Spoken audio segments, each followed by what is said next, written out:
Alright, in this video, we're going to be doing some more series practice. Today, we're going to be focused on the integral test and the p-series test. Okay, and it looks like we're starting off with the integral test, which, remember, we're going to obviously need to remember the conditions for the test. We're going to have to write those down every time we want to use the test, but also just the general idea that the series converges if and only if the corresponding integral converges. So, like, for example, I want to show that this series diverges using the integral test. So I'm going to be comparing this to the integral from 2 to infinity of 1 over x times the natural log of x in the denominator dx. Okay. And if this integral converges, then the series will converge, and if this integral diverges, then the series will diverge. But I can only use the integral test in the situation where the integrand is continuous, positive, and decreasing over the region that we're integrating on. Now, in this class, if you're asked to use the integral test, it's kind of a trap, but you'd still have to check the conditions. If you're asked to use the integral test, those conditions are going to be met. Okay, so I'm going to say that, the function f of x equals 1 over x natural log x. Now that would not be continuous on the interval 1 to infinity because natural log of 1 is 0, so we'd be dividing by 0, but it is continuous, positive, and decreasing. I'm going to need a much smaller pen. Okay, there we go. So I'm going to point out that this integrand is continuous and positive and decreasing on the interval 2 to infinity, and I'm going to kind of get to work. In order to compute this integral, I'm going to be thinking about the limit of the integral from 2 to b, and we've done quite a bit of this in this class. Now, to show you what's going to go on here, I'm going to see 1 over log x, and I am going to write that times 1 over x dx. And if you know y, then you can clearly see. But if you're not seeing y, then I'm going to remind you this is going to be a u substitution situation. You see that log x and that 1 over x hanging out near each other. That's probably what's going to happen, but not always. My recommendation, anytime you're doing u substitution with an improper integral, just do the anti-differentiation off to the side. So I'm going to say u equals log x, du is 1 over x dx. So I'm anti-differentiating 1 over u times du. It's a perfect match. This is great. Log absolute value of u plus c. Log absolute value u equals log x, because I'm just doing the anti-differentiation here over in the scratch work. And so this is going to be, I'm not going to need the plus c, because that would just subtract away. The limit as b approaches infinity. What happens when I plug in b for x? So that would be log of the absolute value of log b minus the natural log of the natural log of 2. Okay, that's going to be some really weird number, but it's going to be a real number. Okay, but as b approaches infinity, the natural log of b approaches infinity, so the natural log of the absolute value of the natural log of b, that's also approaching infinity. This limit does not exist. So the integral diverges, therefore the series diverges.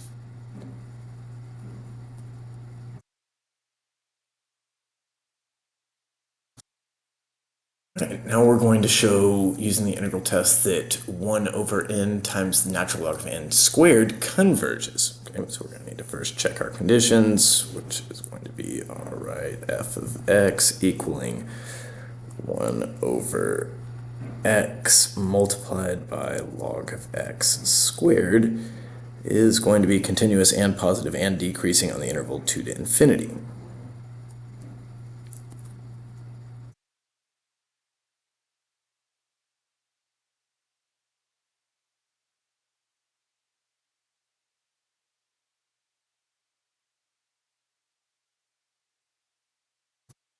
On the interval 2 to infinity, so I'm going to compare this series to the integral, the improper integral from 2 to infinity of 1 over natural log x squared. I'm going to write it again the same way, times 1 over x dx. Okay, because there's going to be a u substitution. Okay, I need to write this as the limit of an integral.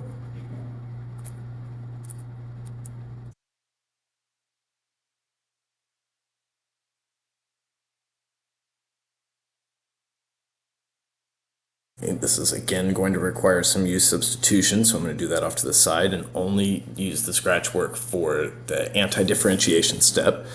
So I'm going to anti-differentiate 1 over u squared. Okay, u equals natural log x, du is that same result.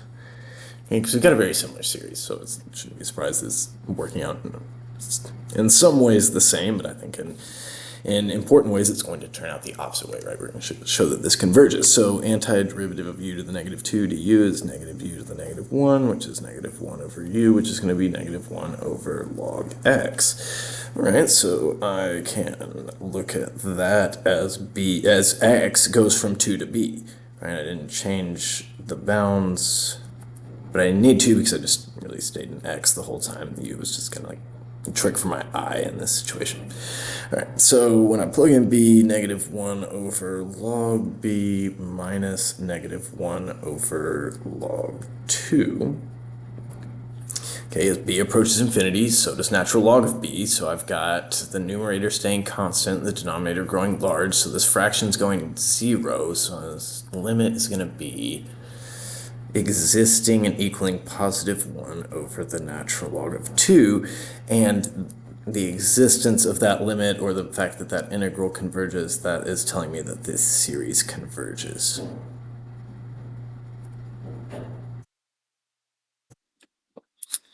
All right, now the next set of questions, this is kind of where we're just going to have to dig in. This is, start you off with a question, which of these is a divergent p-series? That'll be easy enough, but then we just need to sit down and determine the convergence or divergence of each of the 4 of those, justifying our answer as if it was a question on the test, right? That's really the type of practice we need at this point. So, divergent p-series. So if I was going to rewrite A, that would be the sum as n goes from 1 to infinity of 1 over n to the 5/4. Now that is a p-series, but it's not a divergent p-series. It's going to converge. Okay, b is geometric because n's the exponent. C, here's 1. N equals 1 to infinity of 1 over n to the 2/3 power. That's going to be a divergent p-series because a divergent p-series has p less than or equal to 1. The power is not strong enough in the denominator to converge. Okay, D, if we were to rewrite that one, it's going to be 1 over n to the 3/2. Okay, so this first one will be easy enough. I said it out loud, but didn't write anything there. As for which one's a divergent p-series, that's going to be C. Okay, but we want to determine for all 4 of these what's actually happening. So I'm going to kind of say, all right, A is the sum from 1 to infinity of 1 over n to the 5/4.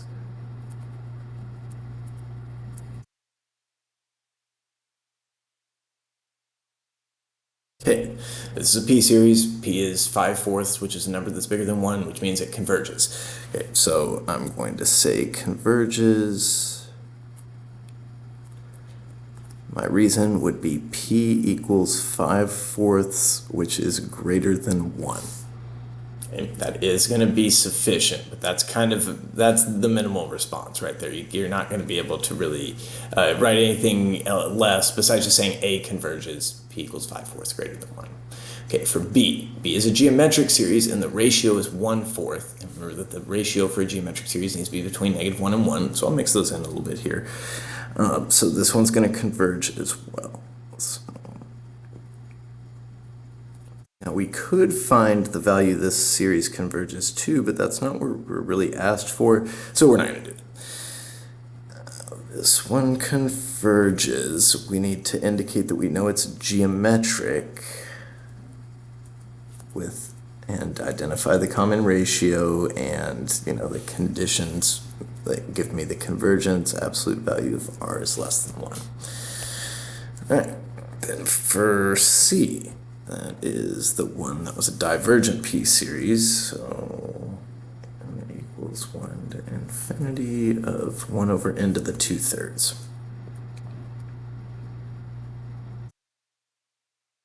This one diverges. This is a p-series with p equals 2/3, and 2/3 is not big enough. It would need to be greater than 1 in order to cause convergence. All right, and then D was also a p-series, 1 over n to the 3/2. Great.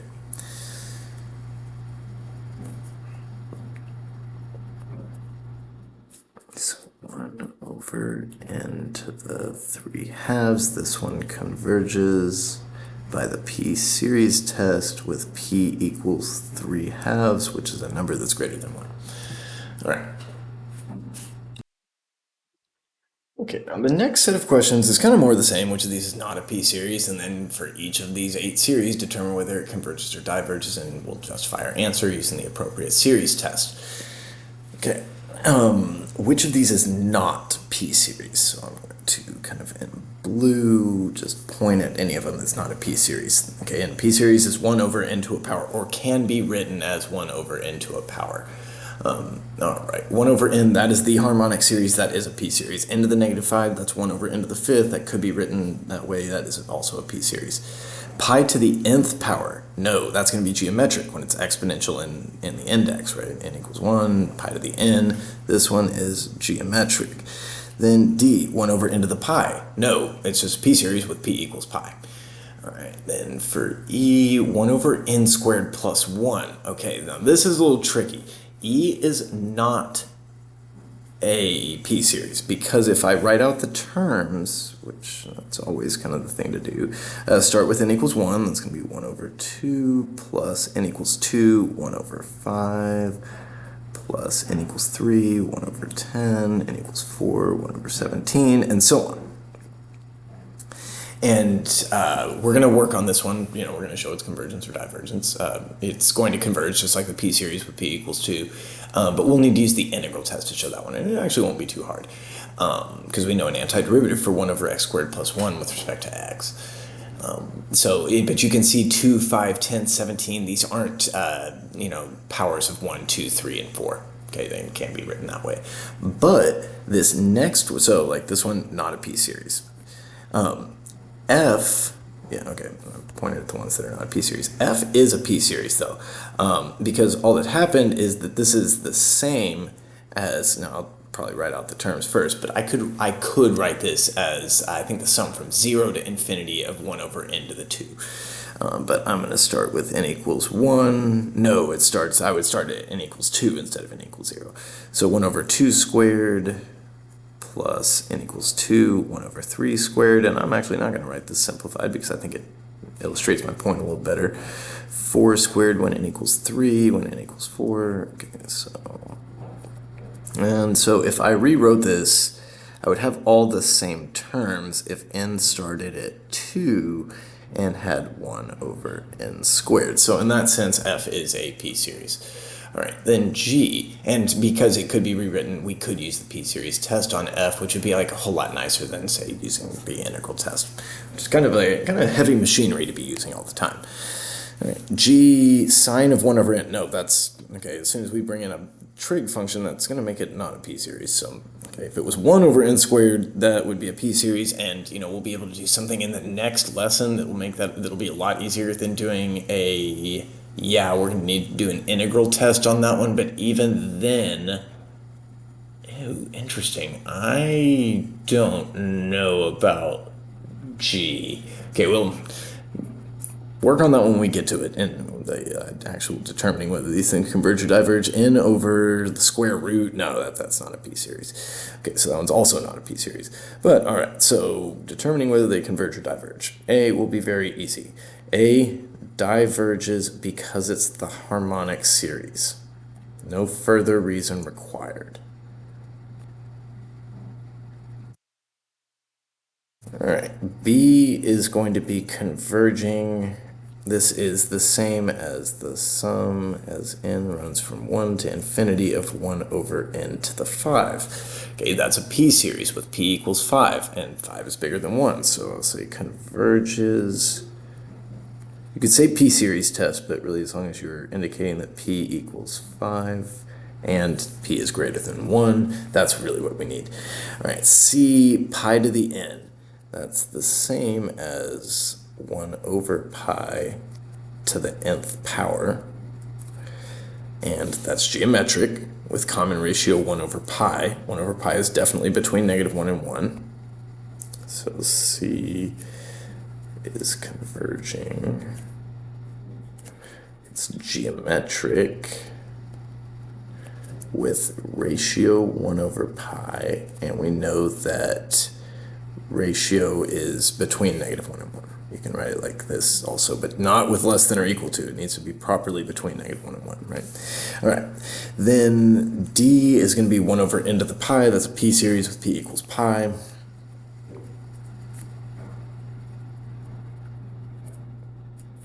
Okay, p equals pi, and pi is greater than 3, so it's definitely greater than 1. All right. E, 1 over n squared plus 1. All right. Starting at 0 or starting at 1? All right, starting at 1.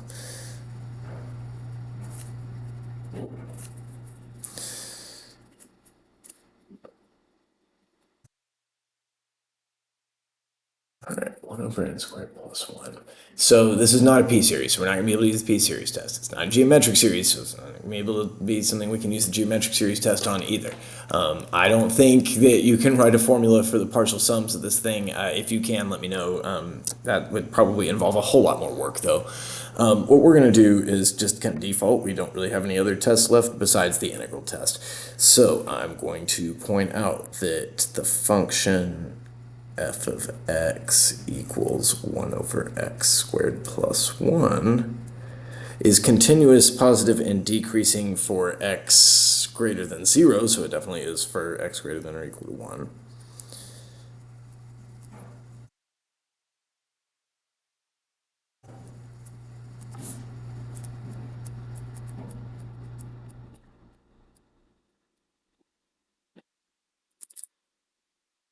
The interval 1 to infinity. Okay, so we can compare this to the corresponding improper integrals. So that would be the integral from 1 to infinity of 1 over x squared plus 1 dx. Okay, I'm just going to kind of skip step and say that's the limit as the upper bound approaches infinity of the integral from 1 to b. 1 over x squared plus 1, and that's an antiderivative we need to know.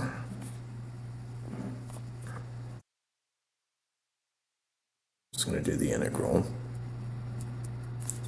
Okay, it's the same as 1 over 1 plus x squared. That's arctangent of x. As x goes from 1 up to b. So that's arctangent of b minus the arctangent of 1. And we think to ourselves, where's the most obvious place on the unit circle where tangent's 1? And it's going to be right there where sine and cosine are equal. It's 45, 45, 90 triangle. That's going to be pi over 4.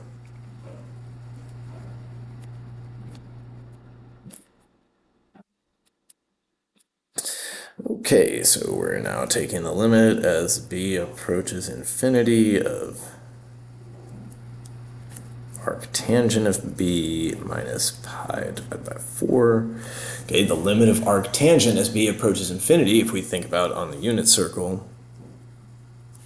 Okay, where is the most obvious place on the unit circle? Really on the right side of the unit circle where tangent theta is approaching infinity. Oh, we do know that the closer theta gets to pi over 2, sine over cosine, the closer we get to dividing by 0, okay, that's getting us closer to infinity. Okay, so I've got pi over 4 minus pi over 2.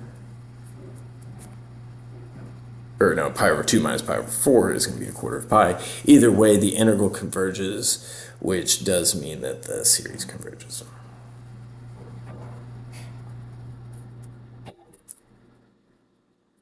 But, you know, if I just zoom out, I think that's a really good illustration of why the integral test is kind of like a last resort for us in AP Calculus.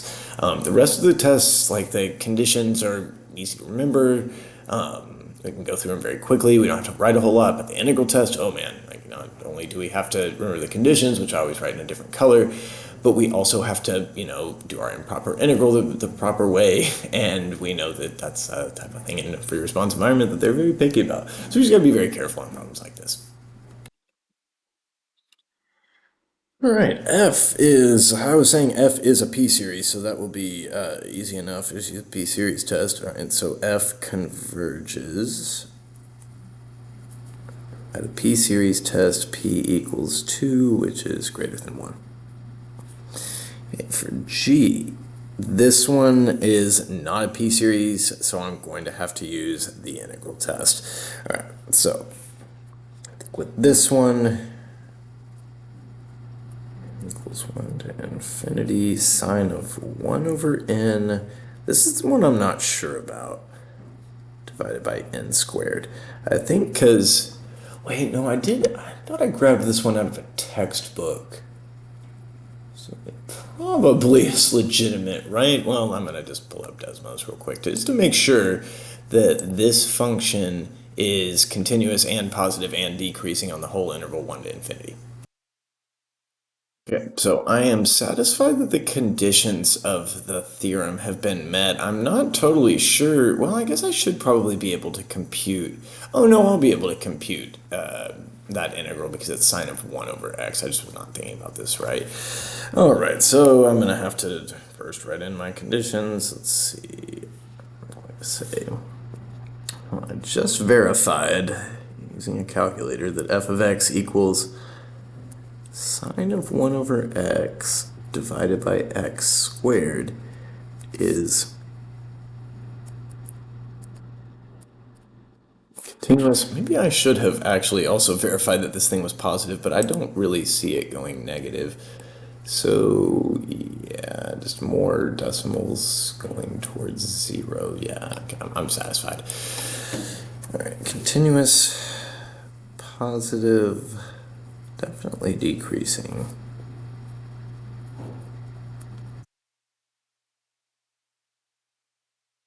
On the interval 1 to infinity. Okay, so now I can use the integral test. I'm interested in, if I can get that calculator out of the way. Then I can say, all right, limit b going towards infinity of the integral from 1 to b of sine of 1 over x divided by x squared dx. All right, so over here, I'm going to be doing the scratch work, and this will certainly require u substitution. Again, that 1 over x and 1 over x squared pattern, the derivative of 1 over x is 1 over x squared, so I'm going to be doing u substitution. So, all right, u equals 1 divided by x, that's x to the negative 1, du is negative x to the negative 2. Okay, but I don't have negative x to the negative 2, I have positive x to the negative 2 dx. That's going to be negative du. So I've got negative integral sine u du, so that would be negative cosine of u. Okay. Antiderivative is going to be cosine of 1 over x. All right, great. So this is going to equal the limit as b approaches infinity of cosine of 1 over x with b plugged in for x minus cosine of 1 over x with 1 plugged into it. And so I'm going to have this equaling basically cosine of 0 minus cosine of 1, and because I can't do cosine of 1 without a calculator, I'm just going to leave cosine 0 there. And say this, this is a real number. This integral converges, so that's telling me that the series converges as well.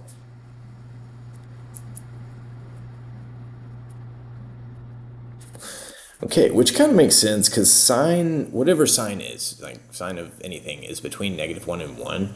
It looks to me like it had always been positive here, but so just kind of thinking about 1 over n squared. If 1 over n squared converges and sine of 1 over n is already like less than 1, it wouldn't be surprised that g is also converging, but that's the type of concept we'll talk about in the next lesson.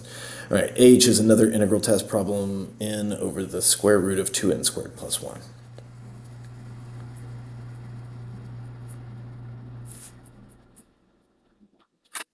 2n squared plus 1. Alright, so with this one, yeah, I can tell this one's going to be continuous, positive, and decreasing. Because the denominator is never 0, and the denominator, well, Actually, wait a second. No, I don't need to do the integral test on this one. I thought it was... Now, I suppose I could do the integral test on this one because the derivative of 2n squared plus 1 is 4n. So that's proportional to n. I could do an integral on this, but the integral is going to diverge. It's like, wait a second. I know the limit of these terms. These terms aren't even approaching 0 because the square root of n squared, when n is positive, it's going to be n. So these terms are going to approach 1 over the square root of 2. So yeah, I'm going to say this one, h diverges. I don't need to get into the integral test if I don't have to. This is going to be the nth term test. So the limit as n approaches infinity of n over the square root of 2n squared plus 1. Okay, that's equal to 1 over the square root of 2, which is not equal to 0. And if you're having trouble seeing that, here, like, grab the biggest thing from top and bottom, go over here, divide them. Okay, n is positive, so that'll be n over 2n, root 2 times n. Pardon me, you cancel them and you get 1 over root 2. Okay, that's the old AP pre-cal technique. Need that. All right. Yeah, if the limit of the terms isn't 0, total doesn't have a chance to converge. Okay, so I'm glad we got one of those in there too. All right, and I did E, right? Yeah, okay, yeah. Done all 8 of them. Great, let's move on.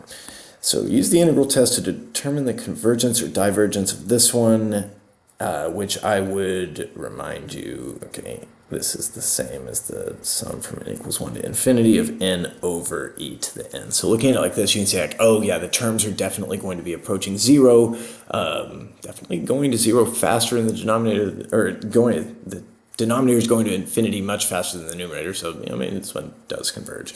Who knows? We'll find out. Okay, but if we're going to do that, and it says use the integral test, what we're going to need to be concerned with is the integral from 1 to infinity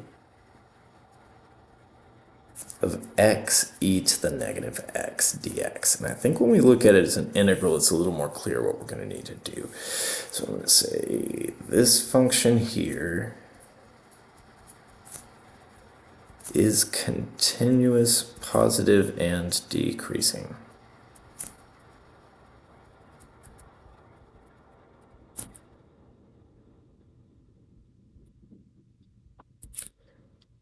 On the x interval 1 to infinity. Yeah, definitely. Okay, but if it says use the integral test, you don't really need to worry about whether that's true or not. Okay, I'm going to compute that by taking the limit as b approaches infinity of the integral from 1 to b of x e to the negative x dx. Okay, that's going to be equal to another limit, but I'm going to want to do the integration off to the side. Right, now, thinking about this one, this is going to require u dv, because I don't see anybody being somebody else's derivative, but I do see a product in the integrand. I think now is like the perfect time for us to practice our integration by parts. It's been a long time.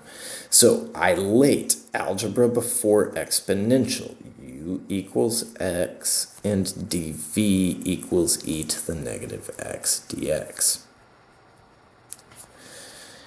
And du is going to equal dx, and v is negative e to the negative x. All right? Need you to remember that the antiderivative of u dv is equal to u times v minus the integral of v du. So for us, that's going to be u times v negative x e to the negative x minus the antiderivative of negative e to the negative x dx.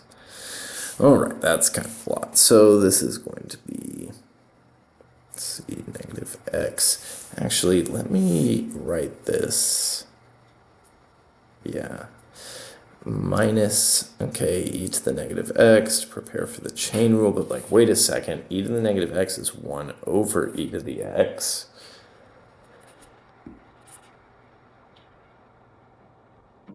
So I could combine these into a single denominator, which normally I'd be like, you could not, it doesn't really matter. But I think in this case, because we're doing an improper integral off to the side, I might be interested in doing that. So as b approaches infinity, I plug in b, I plug in 1. So negative b minus 1 over e to the b minus whatever happens when I plug in x equals 1, so that'd be negative 2 in the numerator and e to the first in the denominator. And as b approaches infinity, okay, this fraction,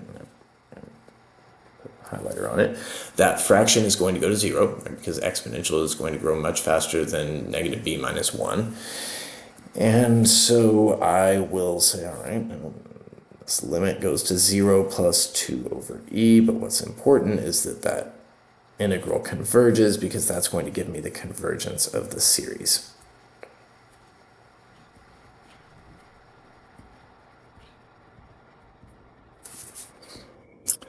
All right, now more integral testing. Integral test to determine the convergence or divergence of this one. Okay, now, yeah, I made sure to put all the different iterations of this one on the homework. I think that, this one versus, we did one that was very, very similar to this, where the log was in the denominator, I think. Was it? Oh, yeah, right there. That log of n was squared in the denominator. That's different from this one where it's log of n divided by n squared. Okay, this one's also going to require integration by parts. So, there we go. So we're going to be interested, after we verify that the function log x over x squared is continuous, positive, and decreasing on the interval 1 to infinity. We can integrate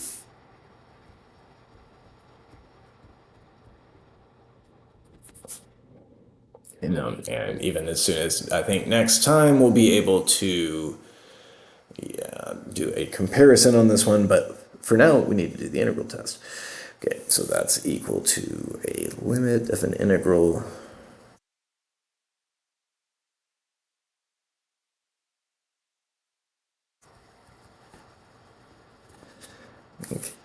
go off to the side.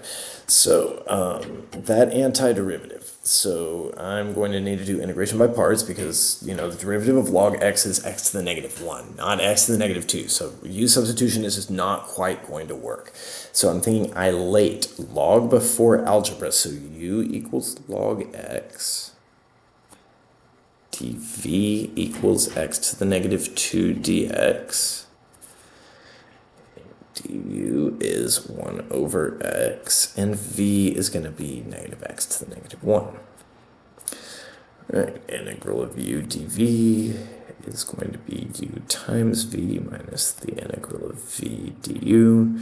And so, all right, that's uv. So negative log x, x to the negative 1 is dividing by x minus the antiderivative of v du. So that would be negative x to the negative 1 times a 1 over x, that would be x to the negative 2 dx. So negative log x over x minus x to the negative 1. Okay, and once again, I think for the sake of the improper integral, I'm going to combine these with the common denominator. I don't know if that's what happens regularly when you do udv on one like this, or we didn't do a whole lot of udv improper integrals when we did improper integration. I probably should have. But anyway, negative log x, subtract another 1. Right, and then taking the limit as b goes towards infinity. I take that antiderivative and I plug in b.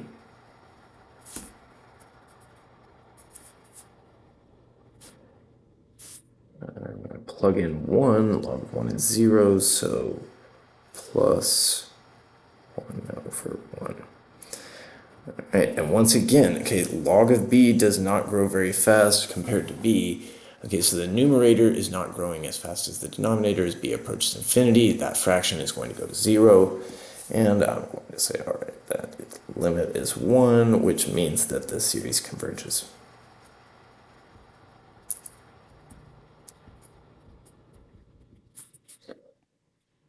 All right, now find the values of a that make the series converge, give a reason for the answer.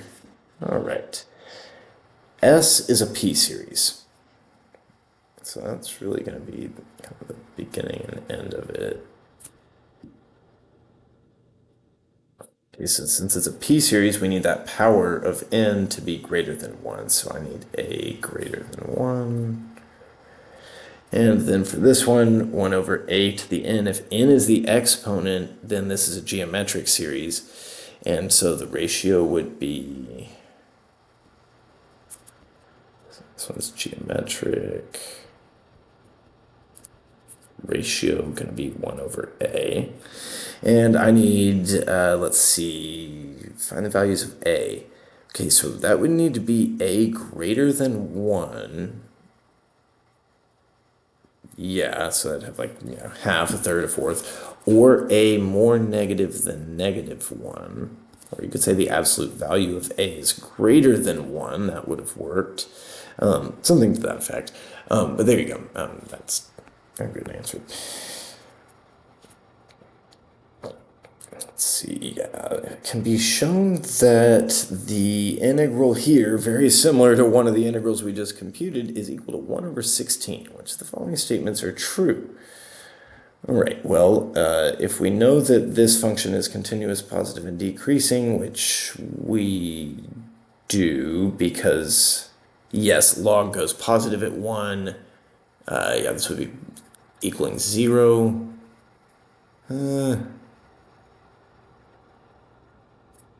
Think about this. Ooh, that needs to be, hold on a second. All right, we're changing that question up. We're saying the integral from 2 to infinity of log x over x to the 5 is about 0.015. I knew that that was going from 0 to positive back to 0, so it couldn't have been decreasing the whole time. Okay, but I checked on the graph. It's decreasing from 2 to infinity. There's really not very much area in there. Which of the following statements are true? Okay, we know the integral test, if the integral converges, the series has to converge as well. So I can get rid of answer choice E. That series is not diverging. Okay, it's going to converge. We can't determine the exact value, but we can approximate using the integral and also, you know, potentially partial sums. We know that also that it's not exact. It's not the same, right? I drew the diagram for you. The sum is equivalent to, like, you know, some kind of Riemann sum, left Riemann sum, and left Riemann sum on a continuous positive and decreasing function is going to be an overestimate. So if the sum is an overestimate for the integral, the sum is greater than the integral, the series is greater. That's what I'm saying. Okay, so it's going to be answer choice B. And so if I was going to draw, you know, 2, it's very much like that was a line. Okay, let's try that again. I want it to be a little more curved, like that. If that's the look of it, you know, adding from 2 to infinity, the sum of, you know, log x over x to the 5, because x equaling 2, that would be like adding this much area if this is 3 to that much area, giving a width of 1 every time, and see it's going to be an overestimate. All right, there we go. All right, I got 2 more pages left, and I think it's going to speed up from here. The next one is just like, okay, each of the following series, do they converge or diverge? These are related to multiple choice questions where you get kind of 3 at a time, and they ask you which of these converge, which of these diverge, you know, different questions. I'm just going to let's go through and analyze each of them individually as if we were getting graded on the justification. All right, so the first one, n over n plus 1. This is not a p-series. It's also not a geometric series because it's not exponential in n. Oh, this one, the terms don't even go to 0. It's the same degree on top and bottom. So I'm going to say this one diverges. The reason I don't need to cite the nth term test, because even if I do, I need to take the limit of the terms, and if it's existing, I'm going to need to say what it equals. N over n plus 1, that's 1, okay? And that's not 0, and that's why the series is diverging. Okay, over here, this one's geometric, and the ratio is pi over 3. And pi is a number that's bigger than 3, so I'm going to say this one's diverging. Okay, so it's geometric.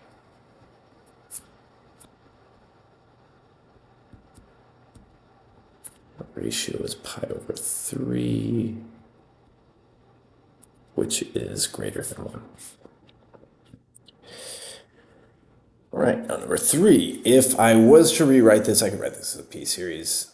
This will be the sum n going from 1 to infinity of 1 over n to the 1 plus 1/7, so 8 over 7.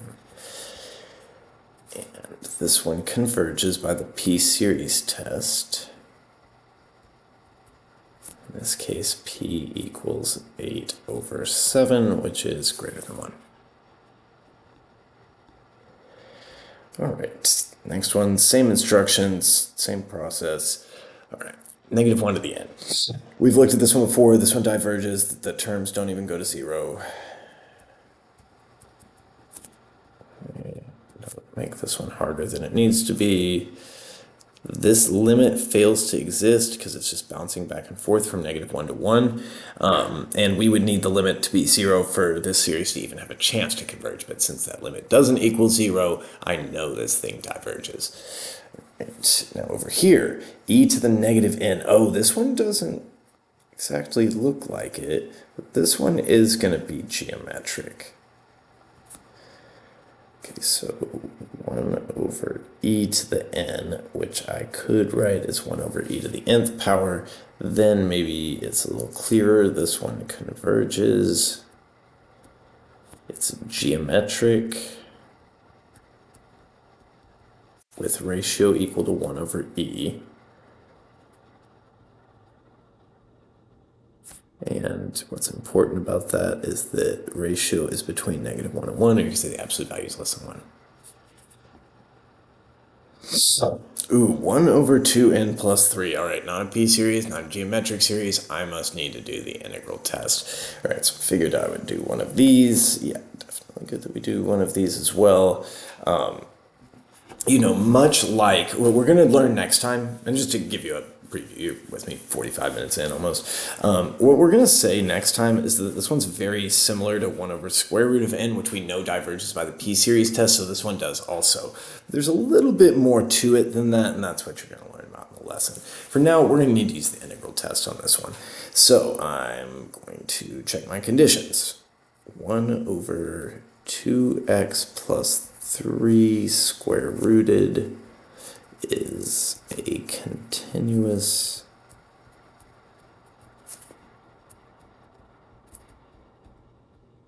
positive and decreasing function on the interval 0 to infinity. It exists, and the denominator just grows, so that is going to be true. All right, now I can run the integral.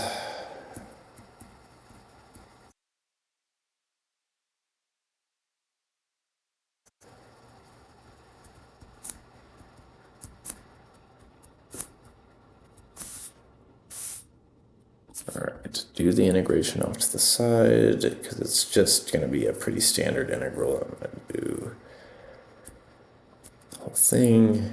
I will have to be a little careful with the chain rule because of that 2 right here, but that'll be no big deal. So I'm going to add 1 to the power, divide by the new power, but also think about the chain rule, so I probably should divide by 2. I'm going to get rid of that and stop for a second and think about taking the derivative. Okay, so 1/2 of that to the -1/2 times 2 for the chain rule kills off the half. Yeah, okay, I like this. Okay, from x equals 0 to x equals b is going to be square root of 2b plus 3 minus square root of 2 zeros plus 3.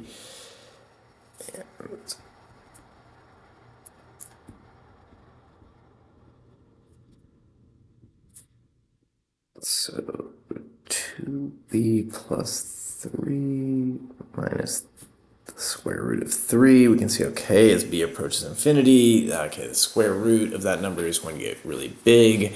And we're going to say this limit doesn't exist. And I'll say that this integral, as a result, diverges.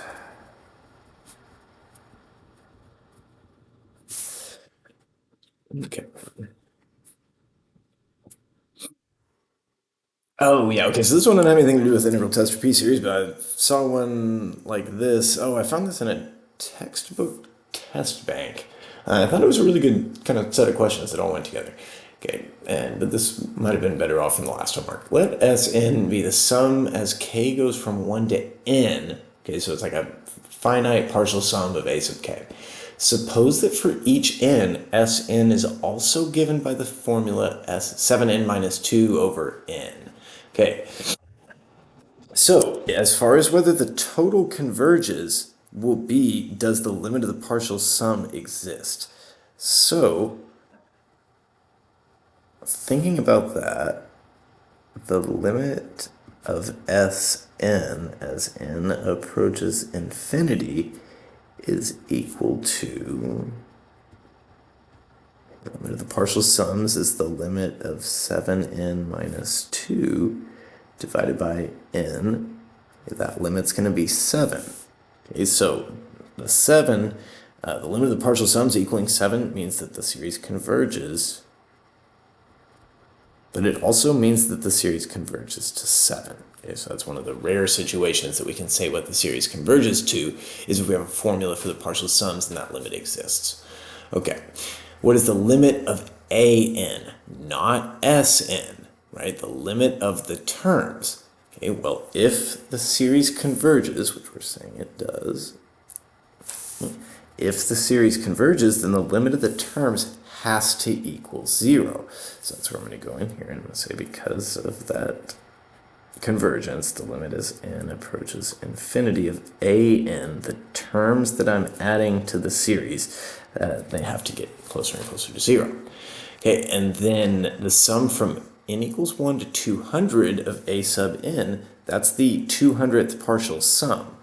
Okay, so what I'm going to say is that's equal to s sub 200. And so I've got a formula for s sub n, that's 7n minus 2. So 7 times 200 minus 2 divided by n, which is going to be 200. All right, so 7 times 200 is 1400 minus 2 is 1398. 200. I'm certain that that could be simplified because they're both even numbers, but I think I'm just going to decline to do that. I think that's plenty. Determine whether each statement is true or false. If the statement is false, give a counterexample. All right, yeah, this is another one that would have possibly been good for the other homework, but you know, better late than never. So, and the last homework was pretty robust also, so I think, no harm in saving some for a later date. Okay, if the series converges, the limit of the terms is 0. I just talked about that. That's the contrapositive of the nth term test. Okay. And so, if the limit of the terms is non-zero, the series has to diverge. That does mean if the series is going to converge, then the limit of the terms has to equal 0. If the limit of the terms is 0, then the sum converges. That is not necessarily true. That is sometimes true, sometimes false. And say provide a counterexample. Yeah. Okay. The classic counterexample is the harmonic series. Okay. Sum is n equals 1 going up to infinity of 1 over n. Diverges. Okay, but the limit of its terms is 0. Right, if one series converges and the other diverges, then the series where we add their terms together has to also diverge. That one is true. Okay, and that one, I think, just don't think about it so hard. Like, if the total of b either like just bounces back and forth or goes to infinity, well, then the total of an plus bn is going to go towards whatever the sum of an goes towards, plus either something that's oscillating or something that's going to infinity. Either way, that's going to diverge. All right. Now, D is a little trickier, and then you may not have considered a situation like this. If you have two divergent series and you add them together, then their total has to diverge, and that's not necessarily true. That one's false, but I'm going to tell you why, like right now. I think just providing a counterexample is really all I need to do. Is show you one case where it's not true, and you'd be like, okay, well, if it's not true for that one, there's probably others out there too. So one example would be the sum of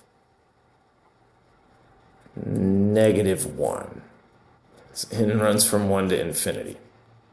Okay? Maybe that's going to be A. And B is going to be the sum as n runs from 1 to infinity of +1. So, okay, A is going to negative infinity, B is going to positive infinity, because I'm just adding a bunch of ones together over and over and over again, and I'm just adding a bunch of negative ones together over and over again. But if I do like the A plus B series,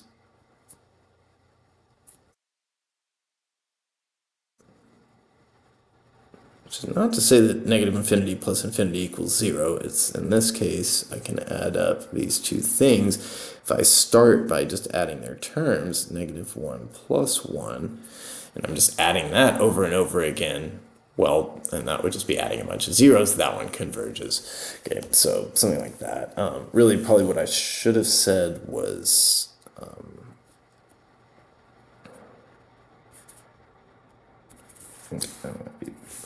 be smarter about this. An is -1, bn equals +1. The sum as n goes from 1 to infinity of an plus bn, that's what's converging.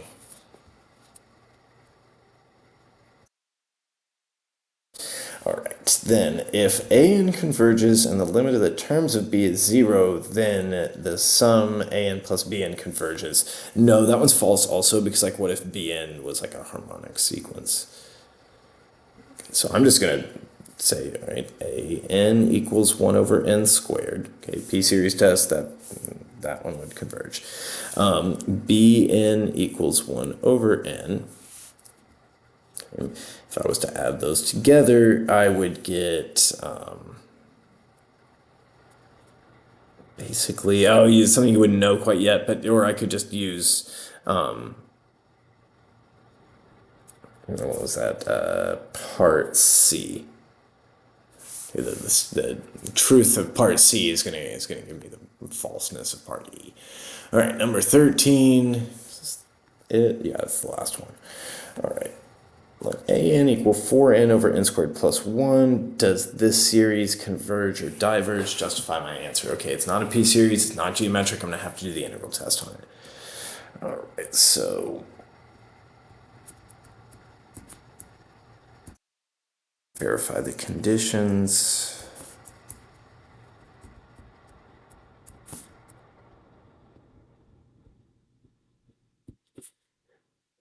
Interval 1 to infinity. Then limit as the upper bound approaches infinity of the interval from 1 to b of 4n over n squared plus 1. Well, I guess I'm going to call those x's. But you can do dn if you want. Okay, that's going to require u substitution, so my scratch work is just going to be the antiderivative. So u equals x squared plus 1, du is 2x dx. That's not what I have. I have 4x dx. So to get that, I would multiply both sides by 2. All right, and I'm going to be anti-differentiating with 2 du, 1 over u. Yeah. All right, so that's 2 log of u x squared plus 1. All right, yeah, I'm not liking the look at this. Okay, we plug in b, we plug in 1, 2 log of b squared plus 1. That'll certainly be positive. When b equals 1, I'm taking the log of 2. But this limit doesn't exist. Okay, so I'm going to say that this a diverges.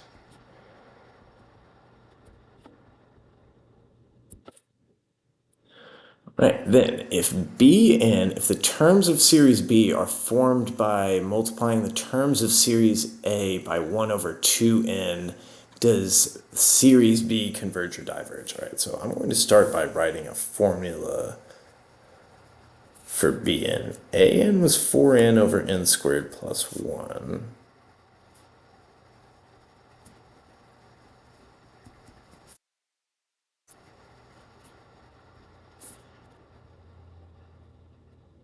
Are we really? Oh, okay. Okay, no, I see a way out of this without doing yet another integral test. I'm going to cancel off these. I'm going to divide 4 by 2, and I'm going to get 2 up here. And so that's going to equal 2 over n squared plus 1. Okay, the series B that they're asking me to do some analysis on is going to be the sum as n goes from 1 up to infinity of 2 over n squared plus 1. Now, I'm going to say, I kind of forgot about this. I didn't think, oh, well, yeah. Something I have done in the past, and, maybe I'm doing this year, is saying, kind of like giving the series a name. I recognize this B, right? It's very related to one that I've done before. So B is equal to 2 times the integral the sum from 1 to infinity of 1 over n squared plus 1. Okay. Okay, we did this one in 5e, or 6e. I might call it 6e. I have at various points called this series, this one's kind of like one that you don't want to do the integral test a bunch of times. We hardly ever have to do the integral test on free response. I call it Tanner, okay? It uses arctangent, Tanner converges, okay? And so you could say this converges by number 6, part E. You can say, we know Tanner, we've proved he converges before, whatever you're going to say, that one converges, okay? But we don't need to do the exact same work on the same sheet of paper more than once, right? And, keep in mind that the integral tests I have you do, I'm probably not going to have you do them repeatedly. So look for new ones. The other one that I would point out, I forgot to mention, and I don't think I did in the first one. Yeah, over here, n log n in the denominator. I feel like this one comes up pretty regularly in multiple choice, and I don't want you doing that integral test over and over again. That one's Larry diverges. Okay, Larry always diverges, kind of like the harmonic series. So that's all I got for this video. Thanks for watching.